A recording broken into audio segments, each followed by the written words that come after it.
আসসালামু আলাইকুম, সবাইকে স্বাগত জানাচ্ছি বিডি ভিউজে। আপনাদের সঙ্গে আছি আমি ইশরফি দিবা।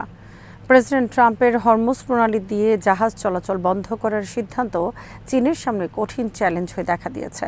তাদের সামনে এখন দুটো পথ: বেইজিংয়ের ঘনিষ্ঠ মিত্র ইরানের উপর দেয়া ট্রাম্পের বাণিজ্যে নিষেধাজ্ঞা মেনে নেওয়া, অথবা কথিত নৌ অবরোধ চ্যালেঞ্জ করে মধ্যপ্রাচ্যের এই সংঘাতকে দুই পারমাণবিক শক্তিধর দেশের দ্বৈরথে পরিণত করা।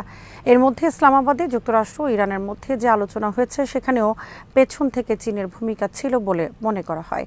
আর ট্রাম্পের প্রিয় ফিল্ড মার্শাল আসিম মনির হঠাৎ করে তেহরান সফর করেছেন, ফলে পুরো পরিস্থিতি এখন নাটকীয় রূপ নিয়েছে, যেখানে চীনের ভূমিকা পর্দার অন্তরালে গুরুত্বপূর্ণ হয়ে উঠেছে।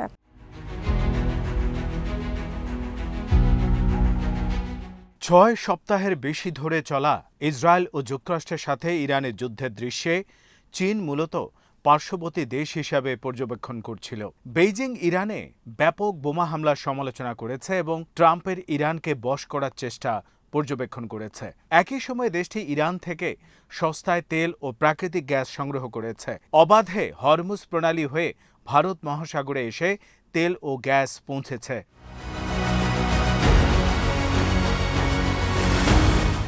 সেই পরিস্থিতি এখন বিপজ্জনক মোড়ে দাঁড়িয়েছে। ইরান থেকে জ্বালানি সরবরাহ বজায় রাখতে চীনকে এখন মার্কিন অবরোধ মোকাবেলা করতে হবে। ট্রাম্প বলেছেন, যতক্ষণ পর্যন্ত আমেরিকার আরব মিত্ররা সহ সব জাহাজ অবাধে চলাচল করতে না পারবে, ততক্ষণ এই প্রণালী বন্ধ থাকবে।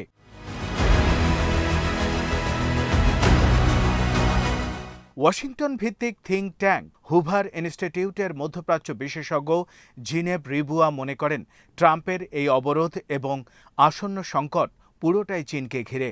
ট্রাম্প ও তার ইসরায়েলি সহযোগী বেঞ্জামিন নেতানিয়াহু বিমান হামলা শুরু করার মাত্র কয়েকদিন পর এক প্রতিবেদনে রিবুয়া বলেছিলেন, বেইজিং ইরানকে শক্তিশালী হিসেবে গড়ে তুলতে বিলিয়ন বিলিয়ন ডলার ব্যয় করছে। সরাসরি ইরানে আঘাত করে ট্রাম্প প্রশাসন পরিকল্পিতভাবে হোক বা পরিস্থিতির কারণে হোক চীনের আঞ্চলিক শক্তির একটি খুঁটির উপর আঘাত হেনেছে। চীন সহজে তা হজম করবে না।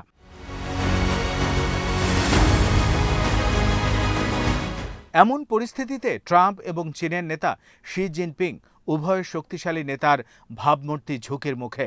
এই দুই নেতা ইতিমধ্যেই মৃদু দ্বন্দ্বে লিপ্ত হয়েছেন, যাকে অনেকে তৃতীয় বিশ্বযুদ্ধের আভাস হিসেবে দেখছেন। ট্রাম্প আমেরিকার নিরাপত্তার জন্য হুমকি হিসেবে চীনা অগ্রগতিকে ধাপে ধাপে রুখে দেওয়ার পদক্ষেপ নিয়েছেন।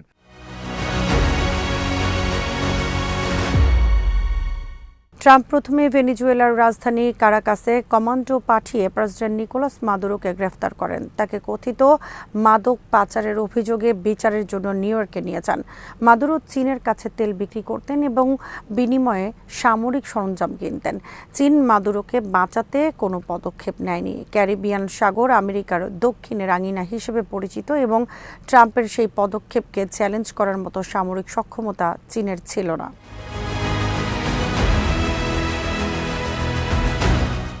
মাদুরোকে বাঁচানোর জন্য চীন এগিয়ে আসেনি, কারণ তা একটি ঝুঁকিপূর্ণ অভিযান ছাড়া আর কিছুই হতো না।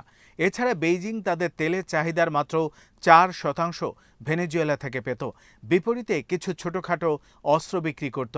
কিন্তু মিত্র হিসাবে ইরানের গুরুত্ব ভিন্ন। প্রথমত, চীন তার বার্ষিক জ্বালানি চাহিদার 15% ইরান থেকে পায়। এই জ্বালানি বাজার দরের চেয়ে অনেক কম দামে পায় বেইজিং।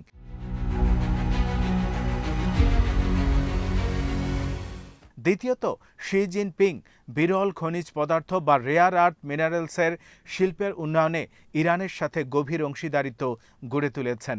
হাইটেক কম্পিউটার চিপ তৈরিতে এই খনিজগুলোর গুরুত্বের কারণে বিশ্বজুড়ে এর ব্যাপক চাহিদা রয়েছে। মার্কিন যুক্তরাষ্ট্র সহ উন্নত দেশগুলো বিশ্বজুড়ে এই খনিগুলোর নিয়ন্ত্রণ নিতে মরিয়া হয়ে লড়ছে।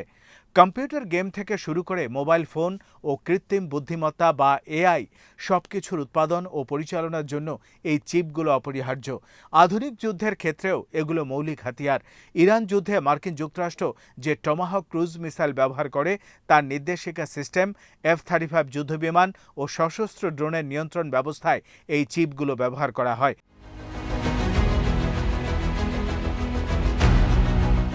চীন বিশ্বের প্রায় 90% পরিশোধিত বিরল খনিজ উৎপাদন করে। তারা সারা বিশ্বের রেয়ার আর্থ মিনারেলসের ওপর আরও নিয়ন্ত্রণ প্রতিষ্ঠা করতে চায়। 2021 সালে বেইজিং ইরানকে 25 বছরে $400 বিলিয়ন অর্থনৈতিক সহায়তা দিতে সম্মত হয়, যার লক্ষ্য ছিল কেবল তেল নয়, বরং বিরল খনিজগুলোর সরবরাহ নিশ্চিত করা।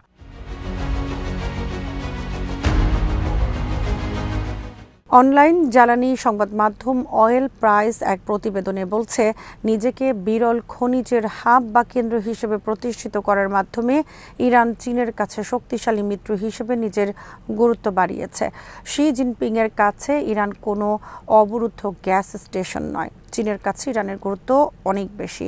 চীন মনে করে ইরানের ওপর মার্কিন ইসরায়েলি আগ্রাসন মূলত এই খনিজ অক্ষের ওপর সরাসরি হুমকি।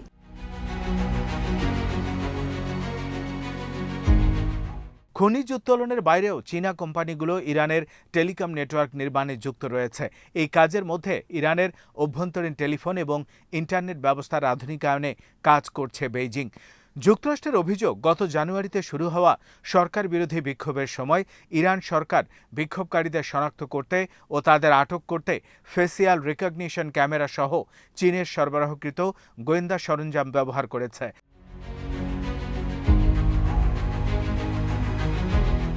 ইরান এ সময় চীনের গ্রেট ফায়ারওয়াল প্রযুক্তি ব্যবহার করে পুরো দেশের ইন্টারনেট ব্যবস্থা বন্ধ করে দিয়েছিল। জানুয়ারি মাসে এক প্রতিবেদনে ওয়াশিংটন ভিত্তিক থিঙ্ক ট্যাঙ্ক আরব গালফ স্টেটস ইনস্টিটিউট বলেছে, ইরান তার সেন্সরশিপ অবকাঠামো একা গড়ে তোলেনি। বিশ্বের সবচেয়ে অভিজ্ঞ ইন্টারনেট নিয়ন্ত্রণকারী দেশ চীনের কাছ থেকে সহায়তা পেয়েছে। এসব ব্যবস্থা ইন্টারনেট ব্যবহারকারীদের ট্র্যাক করতে পারে, ইমেল বার্তা পুনর্গঠন করতে পারে এবং ইন্টারনেট ট্রাফিক ব্লক করতে পারে। যুক্তরাষ্ট্র ও ইসরায়েলের আক্রমণের ফলে চীনের এসব বিনিয়োগ এখন হুমকির মুখে।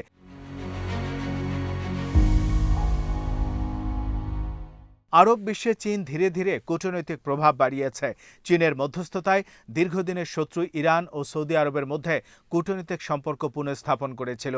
শি জিনপিং ইরানকে আঞ্চলিক নিরাপত্তা সংস্থা সাংহাই কোঅপারেশন অর্গানাইজেশনে সদস্য করেছে। বেল্ট অ্যান্ড রোড ইনিশিয়েটিভের সম্প্রসারণ শুরু করেছেন। অনেক বিশ্লেষক মনে করেন, ইরানের সাথে যুক্তরাষ্ট্রের আলোচনায় চীনের সায় রয়েছে। এই আলোচনার পর সৌদি আরব ও ইরানের মধ্যে যোগাযোগ হয়েছে। এরপর পাকিস্তানের সেনাপ্রধান তেহরানে হাজির হয়েছেন।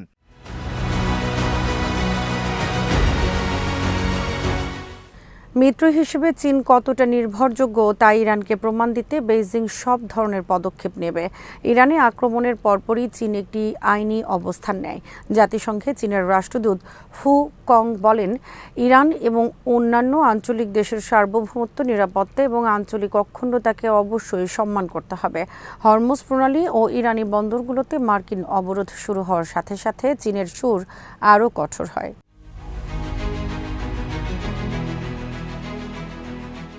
চীনের পররাষ্ট্র মন্ত্রণালয় এক বিবৃতিতে জানায়, চীনা জাহাজগুলো হরমুজ প্রণালীর জলসীমায় চলাচল অব্যাহত রাখবে।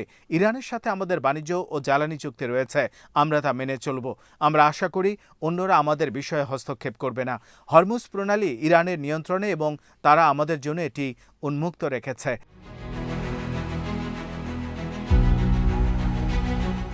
শীতল যুদ্ধের পর থেকে সমুদ্রপথে পারমাণবিক শক্তিধর দেশগুলোর মধ্যে এমন সরাসরি সংঘাত আর দেখা যায়নি। 1962 সালে মার্কিন প্রেসিডেন্ট জন এফ কেনেডি কিউবায় সোভিয়েত জাহাজের পারমাণবিক ক্ষেপণাস্ত্র সরবরাহ ঠেকাতে নৌ অবরোধের নির্দেশ দিয়েছিলেন। শেষ পর্যন্ত সোভিয়েত জাহাজগুলো ফিরে গেলে যুদ্ধ এড়ানো সম্ভব হয়।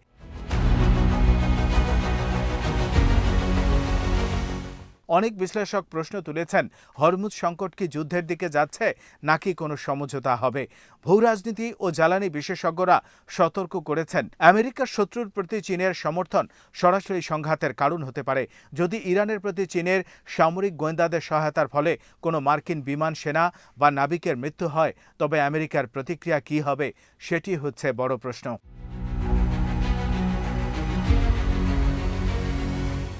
আজ এখানেই শেষ করছি। সবাই ভালো থাকুন, সুস্থ থাকুন আর দেখতে থাকুন বিডিভিউজ। চ্যানেলটি ভালো লাগলে সাবস্ক্রাইব করুন। সংযুক্ত থাকুন আমাদের ফেসবুক পেজে। আল্লাহ হাফেজ।